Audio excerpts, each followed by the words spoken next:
안녕하세요. 9월 2일 온라인 새벽기도에 오신 여러분을 환영하고 축복합니다. 오늘 이 하루도 하나님께서 여러분을 꿈꾸게 하시고 또 그 꿈을 이루어 주시는 복된 하루가 되시기를 간절히 소원합니다.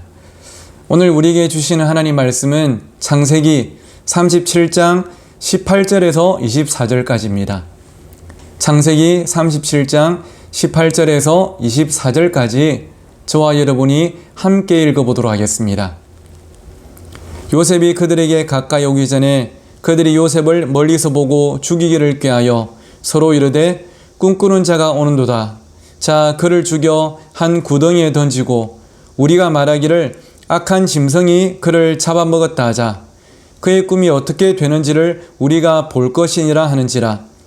르우벤이 듣고 요셉을 그들의 손에서 구원하리 하여 이르되 우리가 그의 생명을 해치지 말자. 르우벤이 또 그들에게 이르되 피를 흘리지 말라. 그를 광야 그 구덩이에 던지고 손을 그에게 대지 말라니 이는 그가 요셉을 그들의 손에서 구출하여 그의 아버지에게로 돌려보내려 함이었더라. 요셉이 형들에게 이르매 그의 형들이 요셉의 옷 곧 그가 입은 채색 옷을 벗기고 그를 잡아 구덩이에 던지니 그 구덩이는 빈 것이라. 그 속에 물이 없었더라. 아멘. 네, 오늘 이 시간은 구덩이 속에서도 꿈은 잘한다 라는 제목으로 함께 말씀을 나누도록 하겠습니다. 사람이 살면서 가장 중요한 것 중 한 가지가 꿈이 아닐까요? 이 꿈이란 것은 내일을 준비하게 만드는 가장 강력한 힘이 되고요. 또 현실을 이겨내게 만드는 가장 큰 동기부여가 되기도 합니다. 꿈이 있으면 원망과 불평과 낙심과 좌절 가운데 그렇게 매이지 않고 더욱더 나은 내일을 향해서 묵묵히 발걸음을 옮길 수가 있는 것이죠. 저는 오늘 이 설교를 듣고 있는 모든 성도 여러분이 또 여러분의 자녀들이 그런 꿈꾸는 사람이 되기를 간절히 축복합니다. 특별히 이 꿈을 이룬 사람들의 삶을 살펴보면 몇 가지 공통점이 있는 것을 알 수가 있는데요. 그 첫 번째는 무엇이냐면 한 꿈을 꿉니다. 두 번째는 그런데 그 꿈을 다른 사람들은 인정하지 않을 때가 종종 있어요. 세 번째, 그리고 인생에 큰 어려움을 만나기도 합니다. 네 번째, 하지만 끝까지 그 꿈을 포기하지 않죠. 그리고 마지막 다섯 번째, 그 꿈을 이루면서 그 삶은 또 다른 누군가의 꿈이 되기도 합니다. 여러분, 우리 각자의 꿈이 이루어지지 않는 가장 큰 이유는 그냥 포기해버리기 때문에 그렇습니다. 한 명의 청년으로서, 부모로서, 성도로서, 목회자로서 우리의 꿈이 이루어지지 않는 가장 큰 이유는 안 된다고 생각하고 중간에 포기해버리기 때문이죠.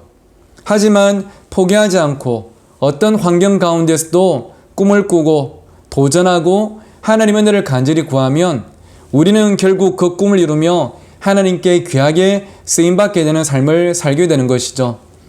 저는 오늘 여러분 모두의 삶이 그런 꿈을 이루어가는 삶이 되시기를 또 다른 누군가의 꿈이 되는 삶이 되시기를 간절히 축복합니다. 오늘 우리는 본문에서 요셉이라는 한 사람을 만나게 되는데요. 요셉은 여러분 잘 아시는 것처럼 성경에서 꿈꾸는 자라는 대명사가 있지 않습니까? 꿈꾸는 자 요셉. 그는 나중에 당시 최고의 강대국이었던 애굽의 국무총리가 되어서 극심한 기근의 때에 수많은 사람들의 생명을 구원한 이방 나라에서 하나님의 살아계심을 나타낸 훌륭한 지도자로 우리에게 잘 알려져 있습니다. 그런데 요셉을 이런 복된 삶으로 이끌었던 것, 그것은 바로 하나님께서 그에게 주신 꿈이었습니다. 요셉은 어린 시절 한 꿈을 꾸게 되었죠. 그런데 그 꿈은 하나님께서 요셉아, 너는 나중에 애굽의 국무총리가 될 것이다, 이렇게 말씀해 주신 그런 꿈이 아니었습니다. 하나님께서 보여주신 꿈은 두 가지가 있는데요. 그 첫 번째는 요셉과 형들이 함께 밭에서 일을 하는데 형들의 볕단이 요셉의 볕단에게 절을 하는 꿈이었고요. 두 번째 꿈은 무엇이냐면 해와 달과 11별이 그에게 절을 하는 꿈이었습니다. 요셉이 이 꿈을 꾸었을 때에 그는 이 꿈이 그의 삶에 어떻게 나타날지 전혀 알지 못했죠. 그런데 이 꿈이 나중에 그가 가족들을 포함해서 나아가서는 그 땅의 수많은 사람들을 기근과 죽음으로부터 구원해내고 하나님께 영광을 돌리는 삶을 살게 될 것임을 보여주시는 것이었습니다. 그리고 조금 더 구체적으로는 정말로 나중에 그의 형들이 그에게 와서 절을 하는 그런 일도 생기게 되는 것이죠. 그런데 여러분, 사실 요셉이 이 꿈을 꿀 때 그의 어떤 환경과 상황은 이런 꿈을 꿀 만한 그런 삶이 결코 아니었죠. 꿈을 꾸기에는 그 삶이 참 많이 척박했습니다. 여러분 잘 아시듯이 요셉은 어릴 때 어머니가 일찍 돌아가셨습니다. 형들은 많이 있었지만 형들이 요셉을 참 많이 싫어했죠. 어느 정도로 싫어했냐면 이 동생을 죽이려고 할 만큼 싫어했음을 오늘 본문에서 보았지 않습니까? 그리고는 이 형들이 돈을 받고 그를 노예로 팔아버렸습니다. 다시 말씀드리지만 형들이 돈을 모아서 동생 요셉을 애굽으로 조기 유학 보내준 게 아니라 형들이 돈을 받고 요셉을 노예로 팔아버린 것이죠. 그리고 그 애굽 땅에서 요셉은 노예로서 일을 하게 되는데 나중에 주인의 인정을 받게 되고 뭔가 인생이 이제는 조금은 성공을 향해 달려나가는 것 같습니다. 그런데 또 억울한 누명을 쓰고 감옥까지 가버리는 참 힘들고 비참한 삶을 살았죠. 그런데 여러분, 이 요셉에게 누가 함께 계셨냐면요.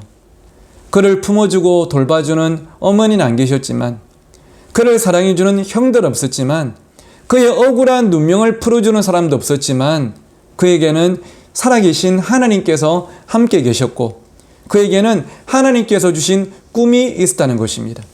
그렇기 때문에 그는 그런 힘든 상황 가운데서도 포기하지 않고 당당히 살아가고 결국은 그의 꿈을 이루며, 아니 하나님의 이 땅을 향한 꿈을 이루며 귀하게 쓰임받았음을 우리가 볼 수 있는 것입니다.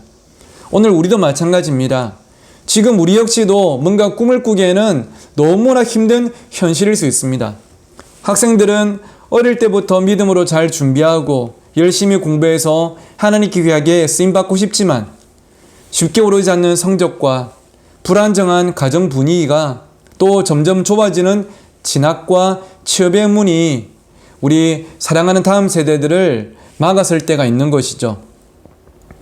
아버지들은 사업이 잘 되어서 물질로도 하나님께 교회를 위해 귀하게 쓰임받고 싶지만 또 코로나 때문에 경기가 더 어려워지면서 꿈을 꾸기보다는 오히려 더 절망케 되는 상황들이 더 많이 계실 것 같습니다. 어머니들은 나의 사랑하는 자녀들이 믿음 안에서 잘 자라서 하나님께 귀하게 쓰임받는 꿈을 꿉니다. 하지만 오늘도 게임에 인터넷에 푹 빠져있는 자녀들을 보면 한숨이랑 눈물밖에 나오지 않을 때가 있는 것이죠. 또 연세가 많으신 어머니 아버지들께서는 이제 연세가 50, 60, 또 그 이상 70, 80이 되셨기 때문에 내가 지금 이 나이에 무슨 꿈인가 하면서 미리 다 접으시는 경우도 없지가 않으실 것 같습니다. 하지만 어머니 아버지 여러분, 제가 몇 주 전 평생 청년이라는 제목으로 설교할 때 말씀을 드린 것처럼 갈렙이 하나님께 쓰임 받을 때 나이가 80이었고요. 여러분 잘 아시는 모세도 하나님께 본격적으로 쓰임 받았을 때가 80이 아니었습니까? 물론 지금과는 평균 수명의 차이가 조금은 있지만 하지만 그들도 여러분처럼 이제는 인생에서 황혼기에 접어들었다는 것은 부인할 수가 없는 사실이었죠. 하지만 하나님께 쓰임받는 일에 있어서 여러분의 나이는 거저 숫자에 불과한 것입니다. 그렇기 때문에 중요한 것은 지금 나의 환경이 어떠하고 나의 현실이 어떤가가 아니라 지금 나에게 하나님이 주신 꿈이 있는가? 지금 내 인생이 꿈이 없이 표류를 하고 있는가? 아니면 꿈을 향해 항해를 하고 있는가? 이것이 우리의 삶에 더 중요한 것입니다. 사실 꿈이 있다고 삶이 탄탄대로이진 않습니다. 꿈이 있어도 때로는 생각지도 못한 시련을 만나게 되고요. 또 아픔을 마주할 때도 있습니다. 하지만 하나님께 속한 꿈의 사람은 그 시련마저도 하나님의 은혜이자 하나님의 계획임을 믿어야 할 줄 믿습니다.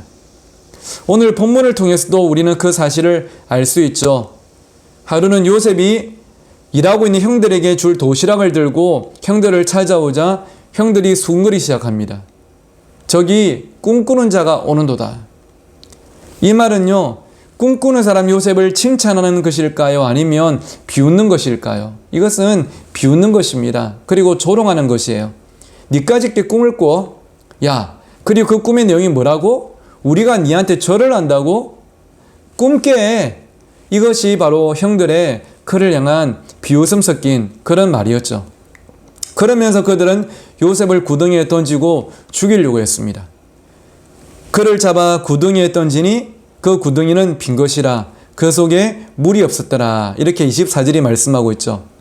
세상은 저와 여러분을 구덩이 속에 던지고 우리를 꿈꾸지 못하게 만듭니다. 하지만 그 구덩이 속에도 여전히 우리를 위해 예비하신 하나님의 은혜가 있고요. 구덩이 속에서도 하나님의 사람은 여전히 그 꿈을 향해 호흡하며 나아갈 수 있음을 오늘 본문이 보여주지 않습니까? 다시 24절을 보십시오. 그를 잡아 구덩이에 던지니 그 구덩이가 어떻다고요? 빈 것이라 그 속에 물이 없었더라. 여러분, 이 한 절 말씀에 얼마나 놀라운 은혜가 있는지 모릅니다. 요셉을 구덩이에 던졌는데 그 구덩이가 물로 가득 차 있었다면 요셉은 죽을 수밖에 없었죠. 그의 생명도 그의 꿈도 여기서 끝이었습니다. 하지만 그 구덩이에 물이 없었기에 그의 생명도 그의 꿈도 보존될 수가 있었던 것이죠. 사랑하는 여러분, 다니엘이 사자굴 속에 던짐을 당했을 때 그곳에서 다니엘과 함께 하시고 지키셨던 하나님, 사드락과 메삭과 아벳느고가 풀무불에 던짐을 당했을 때도 그 풀무불에도 함께하고 그들을 붙드셨던 하나님, 요셉이 구덩이 속에 던짐을 당했을 때 그 구덩이 속에서도 요셉과 함께 하시며 그를 보호하셨던 하나님, 그 하나님께서 오늘 여러분의 삶에도 함께 하시기를 주의 이름으로 축원합니다. 저와 여러분이 구덩이와 풀무불과 사자굴에 던져지는 듯한 그런 위기를 만난다 할지라도 하나님의 꿈이 있는 사람은 하나님께서 지키시는 것입니다. 그의 생명을 지키시고 그의 꿈을 지키시고 하나님께서 그의 삶을 귀하게 써나가시는 것이죠. 그렇기 때문에 여러분, 구덩이 속에서도 꿈을 꾸십시오. 다이아몬드가 물속에 들어가면 그 빛을 잃지 않고 오히려 더 반짝반짝 빛이 나듯이 구덩이 속에 던져진 듯한 절망적인 상황이기 때문에 오히려 여러분의 꿈과 믿음이 더 빛을 발하고 더 큰 축복으로 여러분께서 경험하며 나아가기를 간절히 소원합니다. 이제 오늘 말씀을 맺겠습니다. 오늘 본문에 꿈꾸는 자, 저기 꿈꾸는 자가 오는도다 라고 말할 때 꿈꾸는 자의 원어적인 뜻은 꿈들의 주인, 꿈들의 주인공이라는 뜻입니다. 누군가 꿈꾸는 사람을 보면서 구경하는 구경꾼이 아니라 꿈의 주인, 꿈의 주인공. 지금도 수많은 사람들과 수많은 교회들이 각자의 꿈을 꾸고 그 꿈을 이루고자 애쓰며 살아가고 있죠. 저는 여러분이 누군가의 꿈을 보면서 부러워하는 그런 삶이 아니라 여러분이 그 꿈의 주인공이 되어서 그 꿈을 이루고 또 꿈을 이룬 여러분을 보면서 또 다른 사람들이 꿈을 꾸게 만드는 그런 복된 삶이 되시기를 주의 이름으로 축원합니다. 오늘은 주가 보이신 생명의 길이라는 찬양을 함께 나누면서 때로는 우리가 구덩이에 던져진 것처럼 참 많이 외롭고 고달픈 인생이라 할지라도 이 시간을 통해 나를 연단하시고 우리를 순금같이 빚으시며 결국은 귀하게 쓰실 하나님을 믿음으로 바라보는 우리 모두가 되었으면 좋겠고요. 그 고백으로 이 찬양을 함께 듣고 하나님께 올려드렸으면 좋겠습니다. 제가 먼저 기도하겠습니다. 하나님, 꿈꾸는 자 요셉이 구덩이 속에 던짐을 당했지만 하지만 하나님께서 그 구덩이 속에서도 그의 생명과 꿈을 보존하시고 또 그를 통해서 또 하나님이 역사를 이루어 가셨음을 우리가 보게 됩니다. 마치 구덩이 속에 던짐을 당한 것처럼 참 많이 힘들고 고달픈 요즘의 현실이지만 우리 울산 신정교회 모든 성도님들과 자녀들은 이 구덩이 속에서도 여전히 꿈을 꾸며 하나님의 손길을 경험하며 믿음으로 승리할 수 있도록 함께하여 주시옵소서.